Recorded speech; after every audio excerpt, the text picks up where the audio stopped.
Nah, yang saya maksud tadi Pak Dirjen dan teman-teman perangkat panja pemerintah, semangat ini juga harusnya bisa dirasakan di sektor kita yang hari ini khusus mengurus tentang haji gitu. Ini bukan sekedar angka-angka saja saya kira gitu ya. Bukan persoalan 60, 40, 70, 30. Tadi saya mencoba mengutip yang disampaikan oleh Pak Ketua Panja, Pak Wahid. Ini memang harus dirasionalisasi, Pak. Prinsip-prinsip R2P ini rasional, realistis, proporsional ini memang perlu kita kedepankan gitu. Kalau kita melihat capaian BPKH, Pak Ketua, dari tahun ke tahun terkait dengan pengelolaan dana umat ini kan trennya terus naik. Bahkan dalam data yang kami dapat, itu di 2024 naiknya 2,3%, itu kurang lebih 1,5 triliun. Nah tentu saya kira kalau di Jakarta ini di dapil saya Pak Ketua kebetulan tidak ada petani. Adanya itu petugas kebersihan, pedagang pasar, gitu, buruh kasar di pelabuhan, gitu. Dan juga iya marbot ya di Jakarta Pak Dirjen. Jangan dikira mereka ini juga tidak sulit ini menabung ini Pak. Kemarin kami ingatkan lagi Pak, kami baru reses ini Pak, di Duri Kosambi Pak, itu di dalam reses mereka sampaikan Pak Pasya, kira-kira bisa bantu saya lunasin nggak ini, saya sudah harusnya berangkat ini Pak. Loh, saya agak kaget juga Pak Marwan, ini baru satu orang yang bicara itu Pak Habibin, Pak Pasha, dan kebetulan beliau ini tidak sungkan-sungkan juga. Di depan sekian banyak orang ini ditembak begitu kan kami, wah kaget juga. Hati pengen sekali Pak ngebantu lunasin itu. Satu, nah bayangkan kalau di dapil kami ini jumlahnya kan bukan satu orang saja gitu. Pak Pasha bisa nggak tolong bantu kami bisa dilunasin nggak? Karena kalau tidak saya tidak bisa berangkat, pilihannya cuma satu. Pilihannya cuma dua, saya harus membayar lunas atau tidak saya mengundurkan menunda keberangkatan itu gitu. Nah artinya Pak Dirjen, tadi yang disampaikan oleh Pak Ahmad itu luar biasa Pak.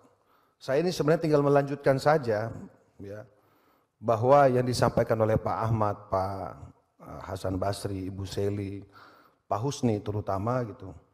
Memang ini jangan sampai masyarakat kemudian sudah dibuai dengan statement Pak Menteri, Pak Wakil Menteri. Sangat positif loh Pak Dirjen. Semua orang WA saya mau WA Pak Dirjen, takutnya Pak Dirjen ini sibuk gitu.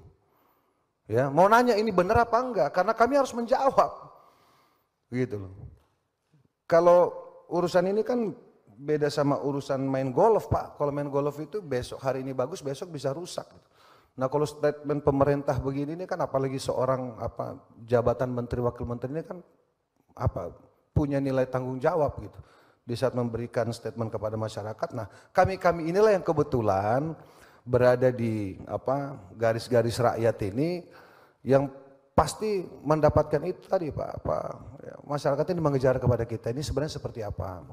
Nah faktanya setelah kita rapat kemarin, nah informasi ini kan sudah tersebar lagi Pak ke publik, bahwa angkanya seperti ini, Nah tentu saya kira Pak Dirjen dan teman-teman semuanya, panja pemerintah, ini penting Pak. Kalaupun ternyata memang nanti misalnya Pak harus tersesuaikan dengan apa yang menjadi usulan panja pemerintah gitu, usulan Kementerian Agama, mohon maaf Pak. Salah satu hal yang perlu diperhatikan sama teman-teman dari PHU ini Pak, kurangnya informasi ya, dan juga transparansi, akuntabilitas publik Pak. Masyarakat ini pintu masuk itu selalu ke kami ini Pak. Nah, saya kemarin sampaikan kepada Pak Menteri Agama, kami nggak tahu dampaknya ke Kementerian Agama, tapi ke kami ini luar biasa. Dan kebetulan responnya sangat positif.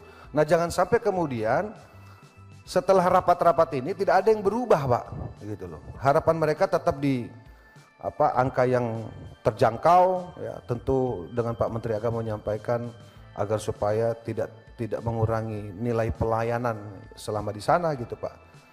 Nah jadi Pak Dirjen, pimpinan, kami tutup ya dengan satu hal lagi, satu poin lagi di halaman 3 itu memang menarik dibaca di awal Pak Dirjen.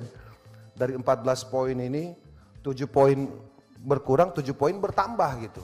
Jadi seolah-olah kalau rumus-rumus matematika ini dikurangi di sini ditambahin di sana. Jadi kayak sama dengan bohong, sama juga bohong gitu maksudnya gitu Pak Dirjen.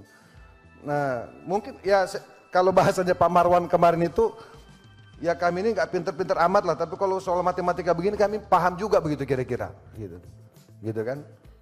Ini lucu memang, seolah-olah turun di beberapa poin, tapi naik signifikan di beberapa poin lainnya gitu. Terutama tadi masalah biaya penerbangan. Jadi pesan kami Pak, salam hormat dari dapil kami Pak Dirjen, mohon para petugas kebersihan, ya, pedagang pasar, buru-buru kasar ini Pak, ya, yang tukang angkut-angkut barang naik kapal turun kapal ini Pak yang kemarin kami temui ini, setidaknya bisa terbantu dengan kebijakan-kebijakan pemerintah khususnya terkait dengan pelaksanaan ibadah haji atau biaya penyelenggaraan ibadah haji ini Pak.